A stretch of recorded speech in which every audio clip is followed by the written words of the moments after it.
हम लोग जो है क्लास 12th में इकोनॉमिक्स में चैप्टर 1 चल रहा है। आज लेक्चर तीसरा है। कल जो है अर्थव्यवस्था के स्वरूप और अर्थव्यवस्था के प्रकार में पढ़ाया था। जैसे उसके कल हम बताया था कि बंद अर्थव्यवस्था, खुली अर्थव्यवस्था, पूंजीवाद अर्थव्यवस्था, समाजवाद अर्थव्यवस्था, इतना तो कल हो चुका था। फिर भी थोड़ा सा रिपीट कर दूं।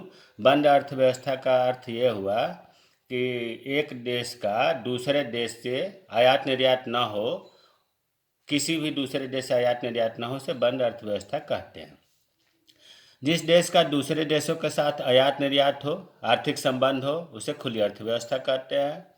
पूंजीवाद अर्थव्यवस्था, जिसमें निजी व्यक्तियों के हाथ में होता है और अधिक से अधिक लाभ कमाना उद्देश्य होता है। समाजवाद अर्थव्यवस्था में समाज का इस पर सर्वोपरि अधिकार होता है और इसमें समाज कल्याण के बारे में योजनाएं बनाई जाती हैं। अब ये कल रह गया था मिश्रित अर्थव्यवस्था। भारत में मिश्रित अर्थव्यवस्था ही है। मिश्रित अर्थव्यवस्था पूंजीवाद और समाजवाद के बीच की अवस्था है। ध्यान देने की बात है कि इसमें पूंजीवाद और समाजवाद दोनों का मिश्रित, इसलिए नाम रखा गया मिश्रित अवस्था है। इसमें पूंजीवाद है तो निजी क्षेत्र और समाजवाद है तो सार्वजनिक क्षेत्र साथ साथ कार्य करते हैं। इस अर्थव्यवस्था में कुछ उद्योग ऐसे हैं जो पूर्णतया सरकारी होते हैं, कुछ पूर्णतया निजी होते हैं और कुछ उद्योग ऐसे हैं जिसमें निजी और सार्वजनिक दोनों का भागीदारी होती है। तो मिश्रित अर्थव्यवस्था का मुख्य उद्देश्य क्या है? जब इसमें पूंजीवाद और समाजवाद दोनों है तो इसका मतलब कि अधिक से अधिक लाभ कमाना और समाजवादी का उद्देश्य अधिक से अधिक समाज का कल्याण करना मिश्रित अर्थव्यवस्था का उद्देश्य होता है। अब है केंद्रीकृत योजनाबद्ध अर्थव्यवस्था और बाजार अर्थव्यवस्था में अंतर पूछा जाता है इम्तिहान में, बहुत महत्वपूर्ण है। अब देखिए, आपको लग रहा होगा मैं तो पढ़ा ही नहीं। केंद्रीकृत योजनाबद्ध अर्थव्यवस्था, बाजार अर्थव्यवस्था तो हमने नाम ही नहीं सुना। कल मैंने बताया था कि केंद्रीकृत योजनाबद्ध अर्थव्यवस्था को ही हम समाजवाद अर्थव्यवस्था कहते हैं।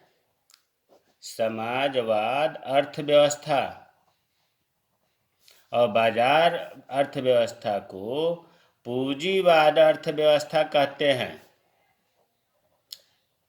तो अब तो आप कहेंगे कि हाँ पढ़ा दिया गया, लेकिन इम्तिहान में समाजवाद पूंजीवाद नहीं देगा, क्योंकि इससे आप गेस कर लेंगे। वो ये देगा केंद्रीकृत योजना। कल हमने लिखवाया भी था कि समाजवाद अर्थव्यवस्था का दूसरा नाम केंद्रीकृत योजनाबद्ध अर्थव्यवस्था है और पूंजीवाद अर्थव्यवस्था का दूसरा नाम बाजार अर्थव्यवस्था है। तो इसमें अंतर देख लेते हैं।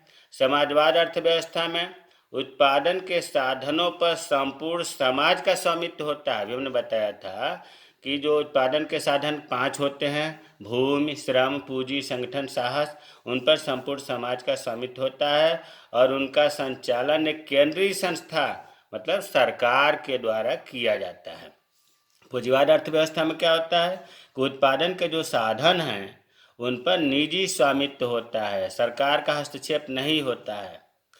दूसरा, केंद्रीकृत योजनाबद्ध अर्थव्यवस्था का मुख्य उद्देश्य समाज का कल्याण करना होता है, समाज का विकास करना होता है।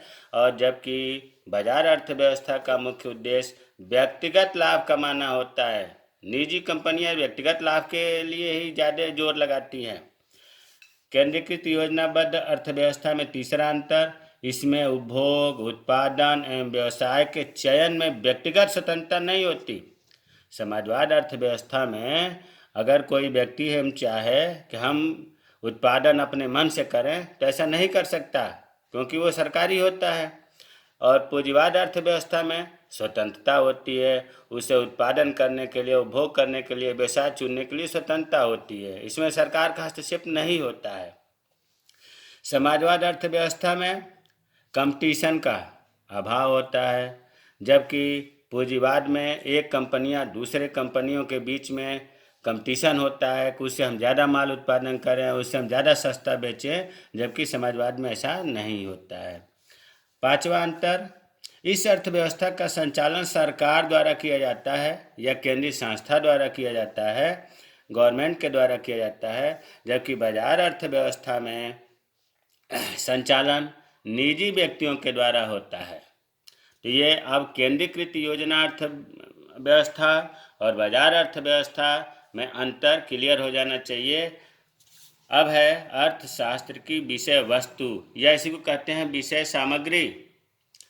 विषय सामग्री को मुख्य रूप से दो भागों में बांटा गया है, परंपरागत मतलब पुराने विचारधारा के अनुसार और दूसरा आधुनिक दृष्टि के अनुसार।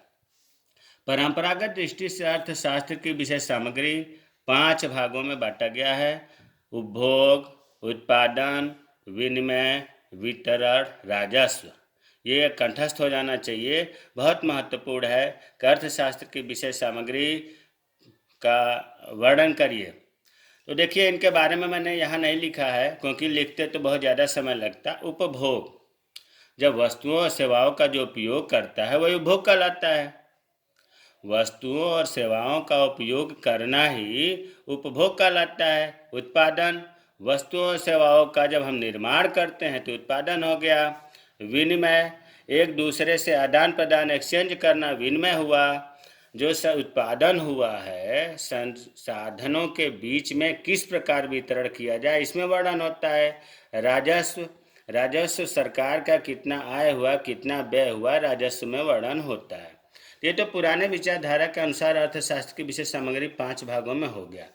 आधुनिक विचारधारा के अनुसार आधुनिक दृष्टि से अर्थशास्त्र की विशेष सामग्री को 2 भागों में बांटा गया है।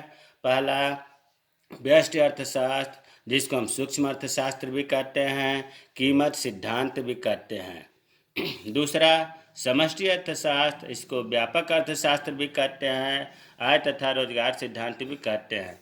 इन दोनों की परिभाषा, दोनों का अंतर पिछले वीडियो में हो चुका है, फिर भी एक बार मोटे तौर पर बता दूं। व्यष्टि अर्थशास्त्र में या व्यष्टि अर्थशास्त्र के अंतर्गत व्यक्तिगत इकाइयों का अध्ययन किया जाता है, जैसे एक उपभोक्ता, एक परिवार, एक उद्योग, एक फर्म, इस तरह से। समष्टि अर्थशास्त्र में सामूहिक रूप से इकाई मान करके अध्ययन किया जाता है, जैसे कुल समग्र कितना है, राष्ट्रीय आय कितना है, राष्ट्रीय घरेलू उत्पाद कितना है।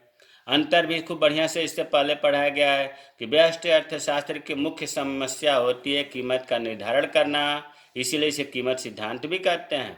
समष्टि अर्थशास्त्र का मुख्य समस्या आय तथा रोजगार का निर्माण करना होता है, इसीलिए समष्टि अर्थशास्त्र का आय तथा रोजगार सिद्धांत भी नाम है। इस प्रकार से इन दोनों का अंतर पढ़ लीजिएगा। जय हिंद, जय भारत।